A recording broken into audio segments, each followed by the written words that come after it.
Енді қара, жылай алмай жүрмін дегендерге айтайын. Имам Нахаражури деген үлкен ғалым бар. Ұстаз, менің жүрегім тас болып қатып қалған дейді.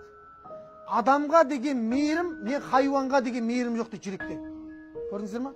Болады ғой сондай, қатыгез жүректер бар ғой, қатып қалған. Сол мейірім жоқ дейді мына жүректе. Сосын айтады ол, сен көбірек ораза ұста деп айтады. Мынау деген тоқтамай бір жылдай ораза ұстайды, дым жоқ, результат жоқ. Тағы бір ұстазға барады. Ол не деп айтады? Сен сапар шегіп көр дейді. Өзіңнен төмен адамдарды көрген кезде не істеуің мүмкін дейді? Жүрегің жібуі мүмкін дейді. Сапарлатып біраз жерге барады. Жоқ ештеңе. Сонымен бір үлкен ұстазына барып сұраған кезде, ол ұстаз айтады: "Ей шырағым, сенің шифаң мультазамда ғой" дейді, мультазамда.